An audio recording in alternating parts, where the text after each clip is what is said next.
अस्सलाम वालेकुम। आज का जो हमारा टॉपिक है वो है विटामिन सी या स्कॉर्बिक एसिड। ठीक है, ये हमने स्टार्ट किए हुए थे। अब ये वाटर सॉल्युबल है और इसे एंटी स्कॉर्बिक विटामिन भी कहते हैं। ये क्योंकि स्कर्वी एक बीमारी होती है, उसकी इनिबिशन या उसकी कमी की वजह से ये होती है, तो उसके लिए इनिबिशन स्कर्वी भी हम इसको कह रहे होते हैं। केमिकल स्ट्रक्चर्स नज़र आ जाएगा आपको। आगे हम चलते हैं केमिस्ट्री के बारे में। ह्यूमन बॉडी में जो ये फाउंड होता है वो एल एस्कॉर्बिक एसिड की फॉर्म में होता है। एक्टिव फॉर्म इसकी एस्कॉर्बिक एसिड होती है। ठीक है, और ये सेंथिसाइज हम हमारी बॉडी नहीं कर सकते, हमें बाहर से लेना पड़ता है। और ये बहुत स्ट्रॉन्ग रिड्यूसिंग एजेंट है, देयरफॉर ये readily oxidise in the body to dehydro ascorbic acid. उसके बाद फ्रीजिंग एंड डिहाइड्रेशन रिटेन करती है विटामिन सी को। उसके बाद सॉलिड फॉर्म में भी हम इसको रख सकते हैं, लेकिन ये एसिडिक माहौल में तो रह जाता है, अल्कलाइन में डिस्ट्रॉय हो जाता है। ठीक है, सोर्स की बात करें तो प्लांट में जितने भी आपको टूरिस्ट चीज़ें मिलेगी ना, जैसे कि लेमन, ऑरेंज, ग्रेप्स, गावा, उनमें स्ट्रॉबेरी वगैरह में देखने को मिलेगा। उसके बाद टमाटो, ऑनियन, ठीक है, ग्रीन पीस, बीन्स में बड़ी मतलब वाफर मकदार में आपको देखने को मिलेगा। एनिमल सोर्स की बात करें तो बहुत ज़्यादा अच्छे नहीं है, लेकिन फिर भी आपको लीवर, किडनी, एड्रिनल ग्लैंड में ये आपको देखने को मिल जाएगा।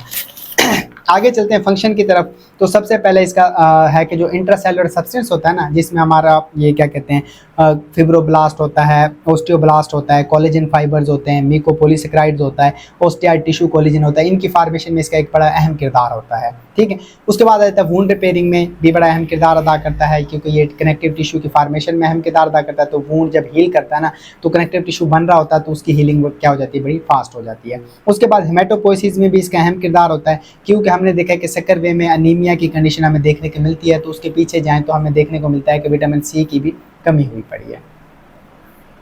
आगे चलते हैं, एंटीऑक्सीडेंट के तौर पे काम करता है हमारी बॉडी में, जो फ्री रेडिकल्स हैं उनको कैप्चर कर रहा होता है। ग्रोथ में, बच्चे की ग्रोथ में बड़ा अहम किरदार अदा कर रहा होता है। उसके बाद बोन और टीथ में जो कैल्शियम और फास्फोरस की मिनरलाइजेशन है, उसमें बड़ा अहम किरदार अदा कर रहा होता है।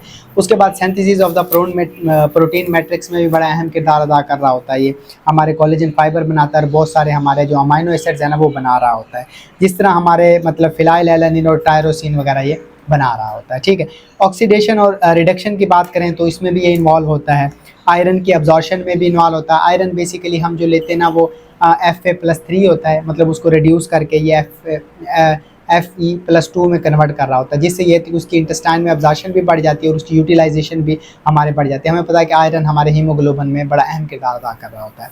Conversion of the folic acid हम लेते हैं तो उसको टेट्रा हाइड्रोफोलेट में कन्वर्ट करता है, जो कि हमारी बॉडी में एक एक्टिव फॉर्म है, जो हमारी बॉडी क्या कर रही होती है, जिसको इस्तेमाल कर रही होती है।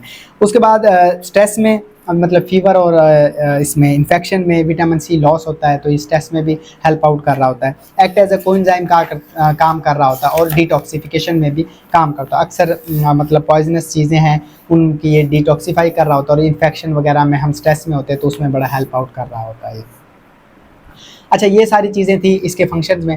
अब इसकी मतलब ये देख लो कि मतलब डेफिशिएंसी हो जाए या एक बीमारी है सकरवे, जो इसकी कमी की वजह से हो रही है, तो इसमें क्या होता है, इसमें हेमरेजिक टेंडेंसीज बढ़ जाती हैं। ठीक है, मतलब गम से, आपकी जीआईटी से, डिफरेंट आर्गन से ना ब्लीडिंग स्टार्ट हो जाती है। ठीक है, उसके बाद वूंड हीलिंग डिले हो जाती है, क्योंकि फिब्रोब्लास्ट, कोलेजन वगैरह नहीं बन पाता इसकी कमी की वजह से, तो वो भी क्या हो जाती है, काफ़ी डिले हो जाती है।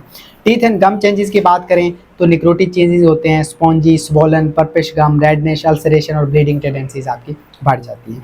उसके बाद स्किन चेंजेस आते हैं, हेयर और जो नेल वगैरह उनकी चेंजेस आ रहे होते हैं। वूंड ग्रोथ की डिले हो जाती है, बच्चों की ग्रोथ कम हो जाती है।